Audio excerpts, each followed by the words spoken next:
We are in Acts chapter 27. We just began it last week. We're in the life of Paul, and this is Paul's journey to Rome. It's now beginning, precisely as Christ said was going to happen. I believe it's in chapter 23, verse 11, yes, that he's testified in Jerusalem and he's going to testify in Rome. And there is a point we have made before, we want to make it again. And that is, just because it is in the plan of God for something to happen, and that the providence of God and the workings of God are going to be behind it for it to happen, that doesn't mean it's going to be a paved, easy road for it to happen. It's going to happen, but that doesn't mean it's pleasant getting there. That and this is the workings of providence, because there's nothing that one can point to call it miraculous, except that Christ tells Paul what's going to happen. That Paul is going to be going to Rome. But with the providence of God, sometimes bad things happen. And we have no idea why. We have no idea what the outcome is going to be. We have no idea what's actually going on until it all is over and we see the advantage that happened to have been involved. Well, if we even see it then. I mean, sometimes we don't no telling how many times we are oblivious to some kind of advantage that occurred and to bring us to a point in our lives for good, even when we had to go through some bad to get there. All right? And here we have Paul, who's going to be taken to Rome, but he's not going there by way of airplane. He's not going there by way of magic carpet. He's not going there by way of where it's just a pleasure cruise. He is going there as a prisoner, and it's going to get rough. They are going in the latter part of the year. Let's just begin these verses, chapter 27, verse 1. And when it was decided that we should sail to Italy, so Luke is with them, and he's going to mention himself. There's going to be a we in verse 15, that we should sail to Italy. They delivered Paul and some other prisoners to one named Julius, a centurion of the Augustan regiment. Well, we talked about all this last week. So, verse 2, so entering a ship of Adramyttium, we put to sea, meaning to sail along the coast of Asia. Aristarchus of Macedonia of Thessalonica was with us. So here we have them. Adramyttium is a port city kind of to the north. It's southeast of Troas, there in Asia. And they're going to be following the coast of Asia. And Aristarchus is with them. Aristarchus of Macedonian, we haven't seen him since chapter 19, I do believe. Yeah, chapter 19 and verse 29 in Ephesus. But he's been traveling with Paul, and this is one of those things of Luke or the Holy Spirit doesn't have to tell us every little detail, but details come in. All right? We didn't know that Aristarchus had been traveling with Paul. We didn't know that. We didn't know that until we find him here, that he's with them. Verse 3, and the next day we landed at Sidon. So they're just going up the coast is where they're going.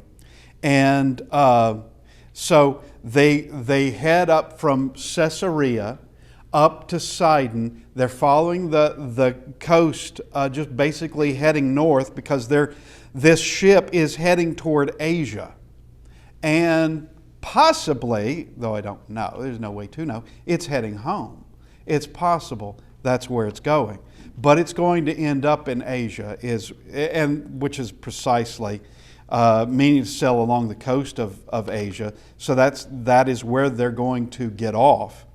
But they land in Sidon, and so this is about an 80-mile trip up the coast, just simply following the coastline northward, and they stop at Sidon. Now, as we made mention last week, and probably before even last week, is that travel during this time was piecemeal, especially at sea, really is what I mean. Because there are merchant ships crossing the Mediterranean quite a bit. Now, there are certain times of the year when it stops because it gets kind of dangerous.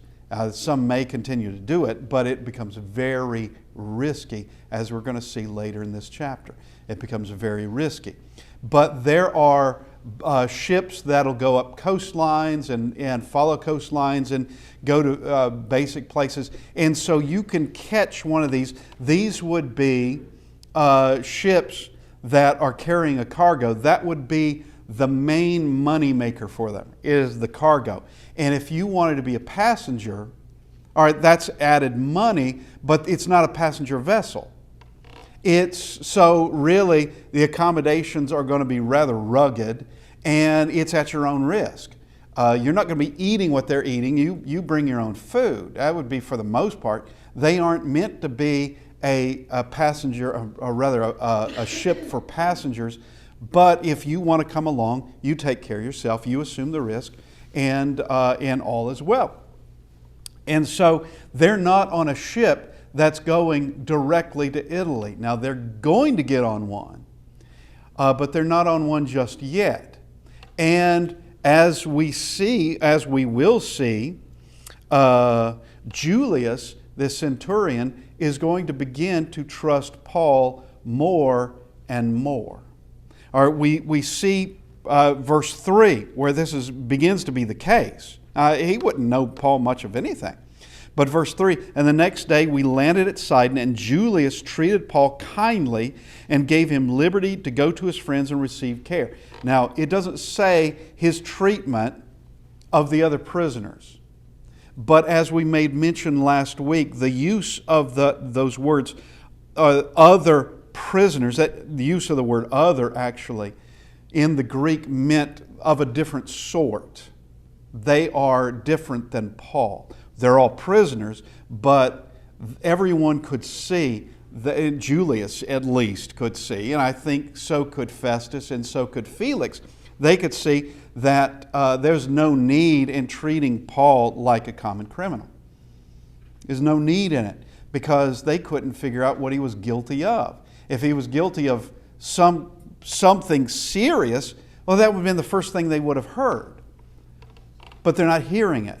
And by the character of Paul, they can see Paul's not a danger. Paul's not a threat to anybody. So he treats him kindly and gives him liberty to go to his friends. His friends are on board. Luke is there. We see that Aristarchus is there. There may be others there as well. They're traveling with him. Now, when it says give him liberty, go to his friends and receive care, doesn't mean he's doing that on land, that they go to a port and, oh, you've got friends here, okay, well, we'll see you later when we're ready to go off again. It's that they're all on board. Verse 4, otherwise, they would be a separation of the prisoners from everybody else. All right, and most certainly when you have working sailors there, they don't want you getting in their way. So there would be a separation of the sailors and their work and everybody else and the prisoners. Okay, now verse 4, when we had put to sea from there, so they're sailing from Sidon, we sailed under the shelter of Cyprus because the winds were contrary. So they would have headed more northwestward, following the coast, but the winds are contrary.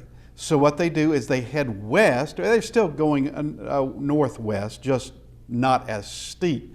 They're heading northwest, and they're under the shelter of Cyprus, meaning they're on the southern coast of Cyprus, which would help shelter the wind from them. It could be a buffer to them. Now, I'm not experienced at sea, but I do know that things like buildings and things like trees can buffer the wind for you. And also, I've been in places where on one side of a mountain, It's been extremely windy.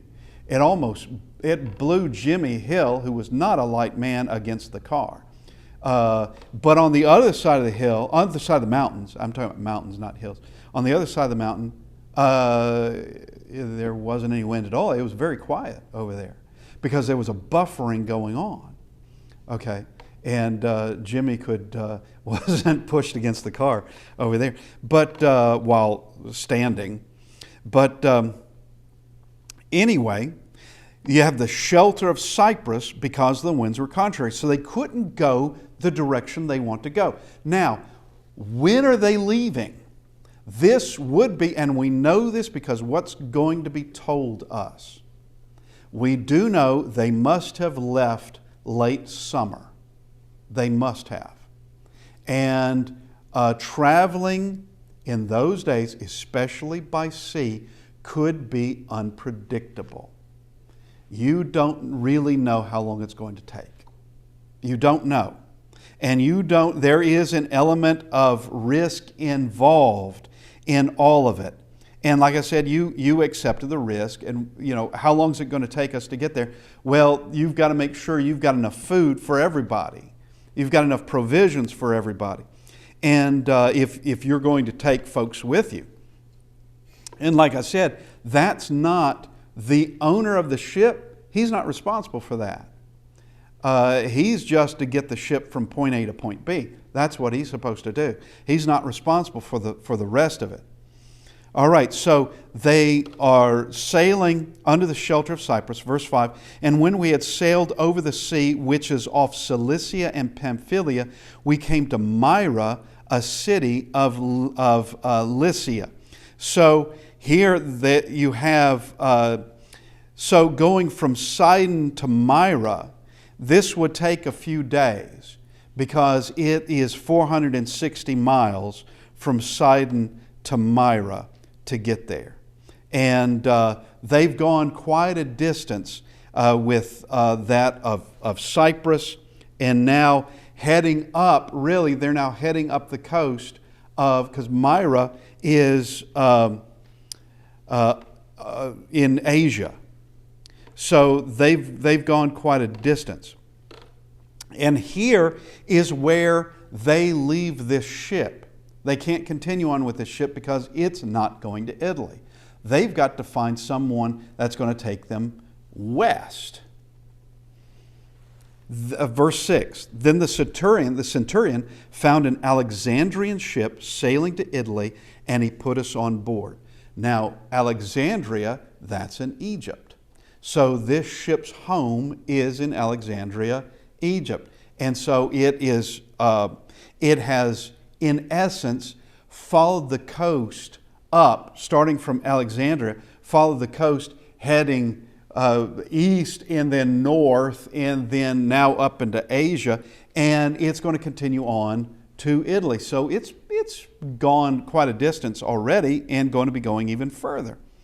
Now, what we're going to find out is on board these ships, because we're going to find it on this ship, that the owner of the ship would have priority, would have overall command of the ship and what it does. And for the basic things, he would, because he would know what's needed, when it was needed, and why it was needed, and all these. He's got the experience.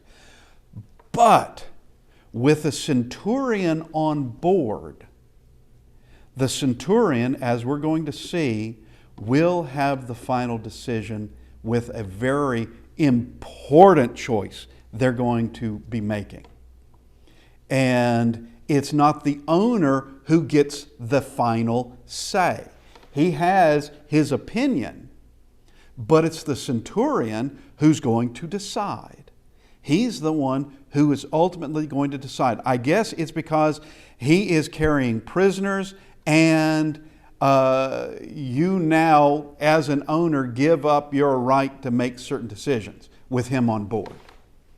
You forego that right. I guess it would be similar to some kind of military, well, like happened in World War I World War II, and who knows how many other wars, of where your house can be taken by the military because they need it. They need it as a hospital, they need it as a base, they need it as something. And it's now theirs. Okay, you don't get to decide what happens to this house. Well, it would be similar. It'd be similar in this. There's no hostilities. It'd be similar in this, that he, the centurion, has command, final decision on what's about to happen. Now, so he finds an Alexandrian ship sailing to Italy, and he put us on board. So Luke is there with them. Luke is there. He continues on. So we go to verse 7. When we had sailed slowly many days and arrived with difficulty to Cnidus, the wind not permitting us to proceed, we sailed under the shelter of Crete off Salmone, or Salmone, but Salmone probably. All right, so they arrive in Cnidus. So Myra to Cnidus is 160 miles. They're heading westward, and they've come to Crete. And Crete is to the west of Cyprus. So they are making progress, but it's slow sailing. Verse 7, when we had sailed slowly many days. So the summer is drawing to a close and autumn is beginning. And the weather is already changing. And it's not going to be smooth. What occurs now is they're going to have to come up with a conclusion of what they're going to do, because they are coming to a point where it is generally understood, especially those who were sailing in the Mediterranean in those days, that there's a time of year best not to sail. All right, but let's look at this first. Verse 8. So they've made their way to Crete. They're going to go on the southern part of Crete, the southern coast of Crete, and hanging close by to it for the same reason that they did with Cyprus, and it's a way of shelter, and they're not too far off from land. That's another thing. Okay, passing it with difficulty, we came to a place called Fair Havens near the city of Lasea. Now, they are going to go there because Fair Havens has a sheltered harbor. So they can be there, and if they need to, they can. The idea is possibly they're going to have to winter there. So they're not going to be able to sail immediately to Rome or immediately to Italy. That they're going to have to shelter there for the winter. And evidently there is a discussion that is going on there about what they're going to do. And what is going to be said, well, let's just read from the text. Okay, so they make their way to Fair Havens, and they're going to spend some time there. Verse 9, now when much time had been spent, so how many days is this? Well, there's no way to know. It's much time has been spent. So they are there weathering out the bad weather that's coming through. And sailing was now dangerous. Notice this. Now we can see when the time was, because the fast was already over. Paul advised them, and he's going to give them advice. Okay, now the fast is already over. That is telling us when this occurred, because when this is happening, because that is a term for, it's the Day of Atonement. Find it in Leviticus 16, 29 to 30. And that would be happening in late September or early October. And that's past. So the likelihood is we're in October. And the weather is changing. And they're at this discussion of do we stay here or do we find a better place? Because they have in mind a place not far away. It seems very possible. It's not far away to where, for whatever reason, and I cannot answer the reason, Fair Havens is not a good place to winter. And I can't answer that question as to why it is not. They don't think it is, and probably with very good reason. It's just not a good place where they want to stay. And so there must be this discussion that's been going on, because Paul is going to advise them. If the discussion had been, we're staying here, then Paul would never have given this advice, except to say, yeah, it's a good idea to stay here.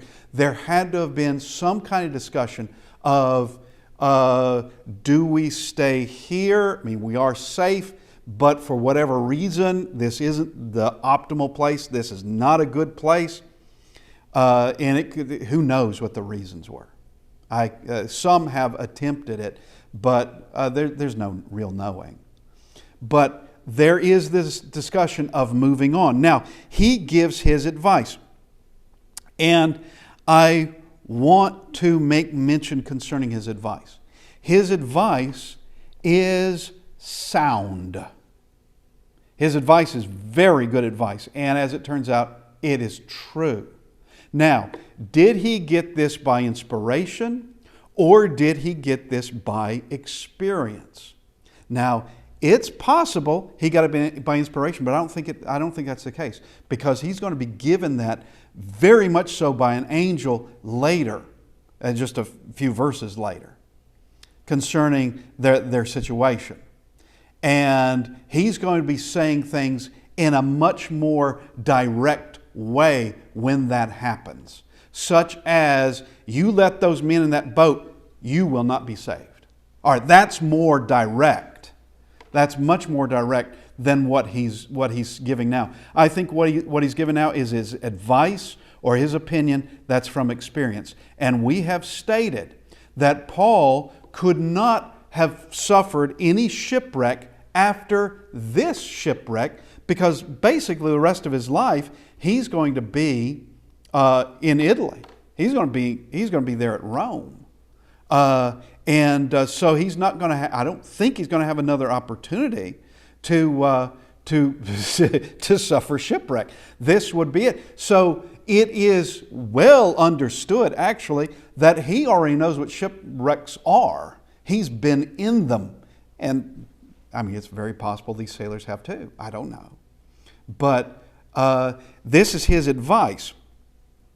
Paul advised them, verse 10, saying, "Men, I perceive that this voyage will end with disaster and much loss, not only of the cargo and ship, but also our lives."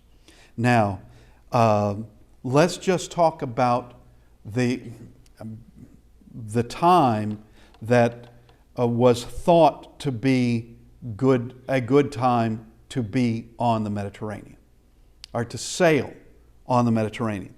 The Jews actually had their own way of thinking about it and their own way of setting dates. Theirs was from Pentecost, which is spring, to the Feast of Tabernacles, which would have been early autumn. The Romans had it more of March 21st, which is just right after the Ides of March, to around November 18th.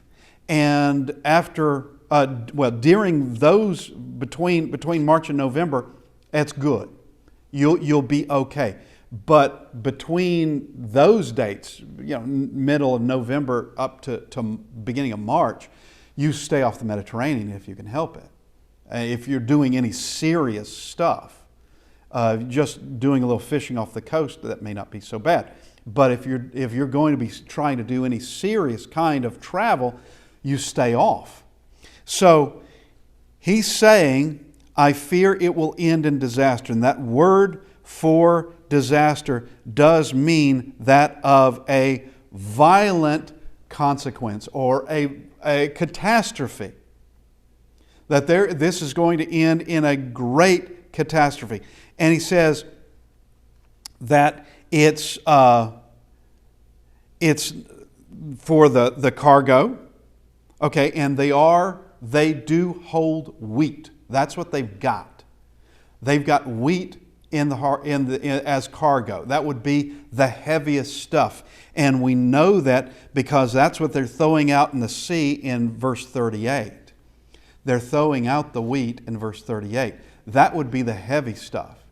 And this wheat could very well have come out of Egypt.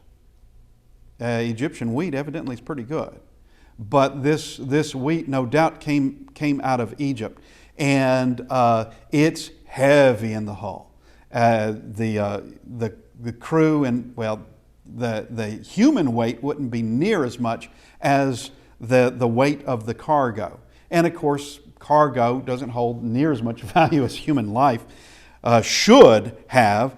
But he says it's going to be disastrous for the cargo, which is actually going to turn out correct. Disaster is going to turn out correct, but in time. All this is going to happen in time. If for the ship, yes, the ship is going to be broken up, but also our lives. Now, we have to make mention, because he says our lives. Does this show that he has a lack of faith in what Christ told him in chapter 23, verse 11, that he was going to testify in Rome? I would have to say, I doubt he forgot that vision, or Jesus coming to him and speaking to him. I doubt he forgot that. I think he knows that this whole thing going to Rome is precisely what Christ told him was going to happen. Christ doesn't tell him how he's going. He didn't tell him how he was going, but that this is the way that Christ is going to take him. I don't believe for a moment that Paul thought he could have died before getting to Rome. I think that Paul would have known that I am going to live at least until I get to Rome and I've testified to somebody. All right, at that point, all right, there is no more information beyond that point. But he would know that I will live at least up to that point. When that happens, okay, I don't know how much longer I will live, but I know I will live. Now, he's more concerned about those who weren't given that assurance, which is everybody else on the boat. I mean, Julius was never given that assurance, nor was Aristarchus, nor was Luke given that assurance, or any of the prisoners or anybody else. So he is more concerned about their lives because he knows for sure that whatever happens, he's going to survive. Whatever happens, so he is concerned about their lives. And now, from this, I am taking the position that this is his educated opinion. That he's lived through things like this. He's seen things like this. And he's telling them stay put. Now, from everybody else's perspective, and you got some very experienced men there. I mean, the owner of the boat, was this his first boat and he's never been out before? The sailors, I think all of them are highly experienced at what they're doing. They have an opinion too. Now, it would appear to be, and it is, that everyone has their say. Let's look at the next verse.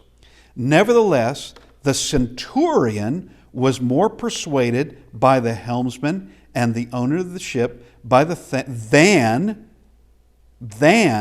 by the things spoken by Paul. So it's the centurion who gets to decide. Paul spoke to him, and now others are giving their opinion. The owner is giving his opinion. The helmsman is giving his opinion. Then there's going to be a majority that give their opinion. Now, here are 4 reasons the centurion is going to give his decision on 4 things. 1, what the helmsman said. 2, what the owner said. 3, what the majority said, let's go ahead and read that. Verse 12, and because the harbor was not suitable in winter, there's our fourth one that I was going to mention. Haven't gotten there yet, but because the harbor was not suitable to winter in, the majority, there's the third one, the majority advised to set sail from there also, if by any means they could reach Phoenix, a harbor of Crete opening toward the southwest and northwest, and winter there. Okay, so here is the idea. There are four reasons, 4 things he took. One, I guess we could put in a fifth one here in a second. But one, the owner, the helmsman, the majority. So there were some that were saying, let's stay here. The majority, and then we can make it to a better place. We can do a quick leap over to Phoenix. And Phoenix is a better harbor, more suited for winter. Now, when it said, and I already made mention, when it says that Fairhaven is not a good place to winter in, it's not suitable to winter in, I really can't tell you why. But they understood it's not the best place. They would have lived, I'm sure they weren't thinking they were going to die there, but they would have lived. It just wouldn't have been as comfortable, or they wouldn't have seemed as secure as they would be in Phoenix. So you have these men saying, we could at least make our way to Phoenix. That will be a better place. And as it turns out, Phoenix is only 45 miles away. So that's closer than it was from Caesarea to Sidon. So it's only 45 miles away. We can do that. We can do that. Now here comes, I guess, the fifth thing that's going to convince him in all this is verse 13, when the south wind blew softly.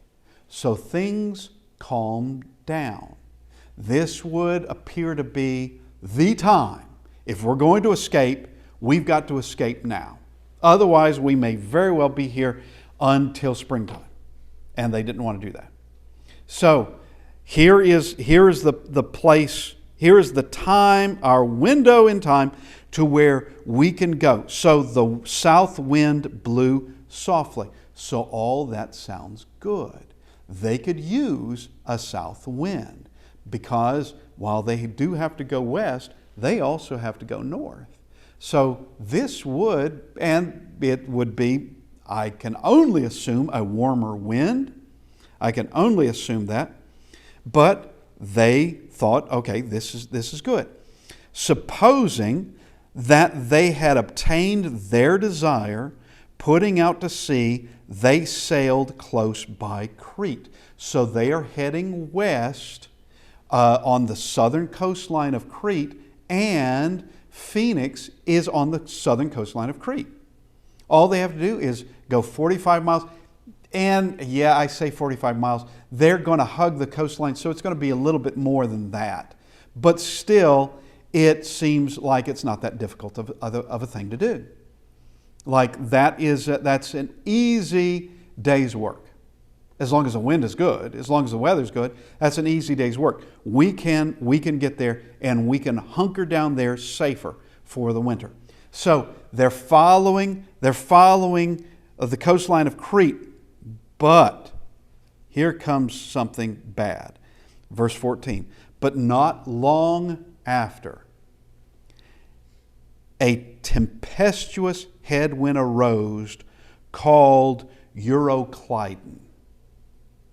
Okay, it is bad. Let's just say this. It's bad when some event in weather has a name to it. Okay. Well, I should say we've got all kinds of names. All right, I better back that one up. Usually when we have a thunderstorm, we call it a thunderstorm. Okay. We call it that. But we got a name for tornado, and we have a name for hurricane, and we have a name for, typhoon, which is interesting because this Greek word that is translated tempestuous in English is actually, that word in the Greek is where we get the word typhoon. It is a very, very powerful wind, and this tempestuous wind. And this is all called a Euroclydon. They had given a name for this, and it does happen. Now, it is described as being what's referred to as a northeaster or a nor'easter, which is a storm that comes out of the northeast, and it's a northeastward wind, and typically, I don't know about around the world or in the Mediterranean, typically it brings not only wind, but a lot of rain with it. And this Euroclydon is this terrible storm. It is a storm. It is tempestuous wind that's going to blow them way off course.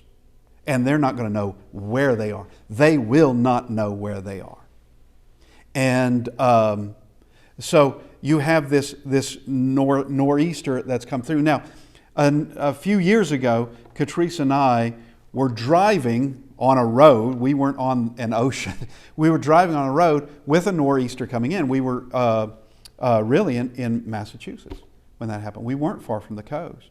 And of course, Massachusetts isn't far from the coast. But that was rough.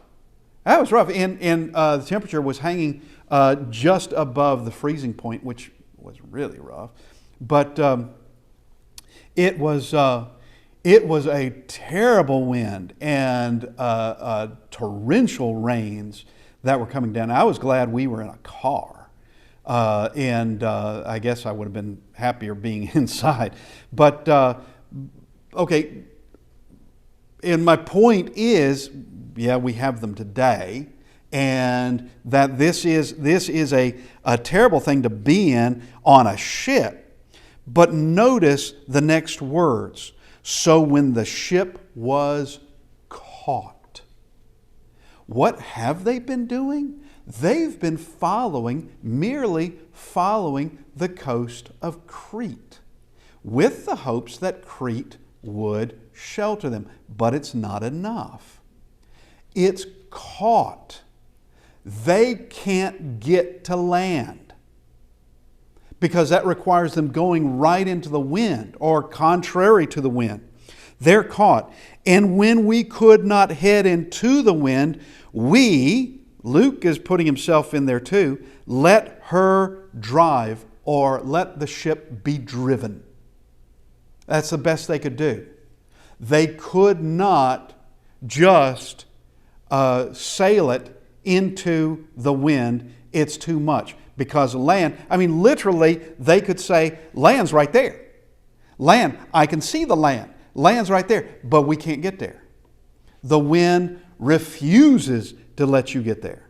So they're caught. Now, here is something we want to point out before we go into what occurs with this Euroclydon. And we made mention that Julius, the centurion, is going to trust Paul more and more. He's already trusted him to be able to be with his friends, and that his friends are no problem either. But he did not trust Paul's opinion. But now he's going to change his opinion. And they are going to follow what Paul says, even when Paul gives a supernatural explanation for it, that he received a message from an angel of God. And he wants to let them know that, yeah, this messenger didn't come from who you may think it have come from. This messenger isn't Mercury or Hermes, and this messenger isn't who you may think it is. This is a messenger from the God I serve. Okay, and the centurion at that point and the soldiers at that point are going to take him more seriously. But we got to get there first. Now, they're caught. They can't head to land, and so you try the wind too much, and it's going to disable you. There's a thing called demasting. which is what the wind can do. That means you just lost your mast. The mast that holds your sails can now just be snapped. And not only could someone die in that, but all right, you don't have a way to get around now. If you have multiple masts, I suppose, well, you could, but you now have the problem of having one less mast, but also the sails can just be shredded in the wind. All right, but they're going to let the ship drive, and they're going to go way off course. And they're going to find themselves, Luke identifies the island that they're going by as Clauda, and that's to the southwest of, a little further west than where they were, of Crete. So they are not getting to Phoenix. Verse 16, and running under the shelter of an island called Clauda, we secured the skiff with difficulty. So they are on the southern coastline of Clauda. That's not Crete. Let's see. Clauda is 23 miles southwest of Crete. So they're a good 23 miles off course. All right, and they have sheltered there. They managed to shelter in Clauda, and evidently Clauda is not a place where you want to stop either. But they bring in the skiff. Now, what is a skiff? A skiff is a smaller boat, and in those days, going to a harbor, you're going to have to anchor in the harbor. You're going to have to anchor in the port. It's not as though a tugboat is going to lead you safely to a pier, tie you up to a pier, and you take the gangplank off. Or you don't get to do that. That you harbor, you make it into the harbor, you anchor in the harbor, then you take the skiff, and the skiff takes you to land. Okay? Now they have a skiff, but the skiff is being hauled behind them. They're going to have to bring it up because they're going to lose the skiff, and they know it.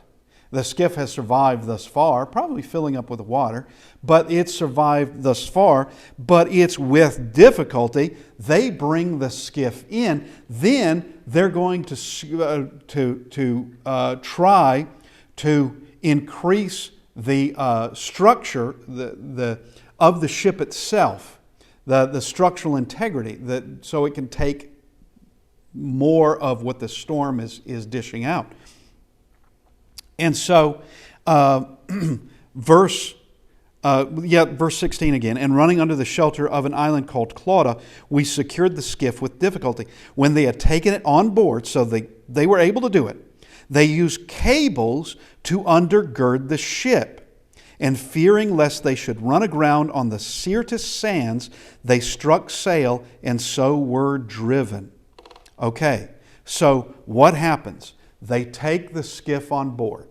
This is the skiff they're going to lose again when we get to 30. Is it 30 and 31? No. Yes, in verses 30 and 31, they're going to lose this skiff because there's going to be some sailors who are going to try to escape on that skiff. And that's when Paul tells them, you let those men on that, you cannot be saved. And he means physically. You will not be saved. So they cut loose that skiff, and that's the end of the skiff. But here, they're bringing it on board. And it would be their lifeboat, by the way. If something happens to the ship, which is exactly what they're doing in verse 30, this is going to be their lifeboat. But here they use cables to undergird the ship. What does that mean? That means basically they are taking rope and it's going underneath the ship and around and tightened. And that secures it tighter. The hull is tightened better. in all this. So it has more structural integrity. And that's something actually that has been, I don't know if it's still done today. Well, it depends on the ship, and I guess, and what needs to happen. But it is done not just in the first century. It has been a common practice actually through years and years that was done. All right. So, and we'll just make mention of this again. Luke, who wrote Acts, certainly knew the first century. And he knew the first century world. And he knew what it was like to travel in the first century. And he knew the politics of it. He knew the politicians. He knew the magistrates. He knew the regiments that would be around to do such a thing as this. And a regiment that is under Nero, who is Caesar at this time. But here's another thing. Fearing lest they should run aground on the Syrtis sands. They have been driven southwestward is where they've been driven. And we can know that because of where they were headed, and where they end up at this point, which is off Clauda. They've been pushed southwest. And they fear if we keep being pushed southwest, we're going to end up in what they refer to as Syrtis sands. That was an actual place, and it was in the southern, at certain points, there were actually two of them, in the southern part of the Mediterranean off the coast of North Africa. There were these, what were known as Syrtis sands. And what would that do? Well, if they were driven on that, the ship would be torn to pieces and they would die. All right, that's what would happen. And that is a legitimate fear, that they feared that they were going to be run aground onto that. And so they struck sail and were so driven. They've got to get out of this. They can't stay in Clauda. We'll go back to that word that was brought out in this, that the ship was caught. Okay? And there was, that's in verse 15, the ship was caught. They can't make it to where they want to go. Okay, we have run out of time. And I appreciate everybody being with us. We will continue with this, and that there is going to be a message given that's going to help Paul help everybody else.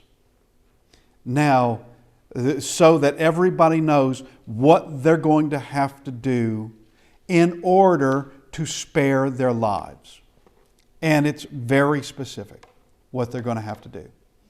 And they're going to end up on an island. They don't know where they are, and they have traveled a distance. When they get to Malta, we know from Crete to Malta, that's a good 500 miles. And they have been driven for a distance. We will continue next week, and I appreciate everybody being with us, and thank you very much.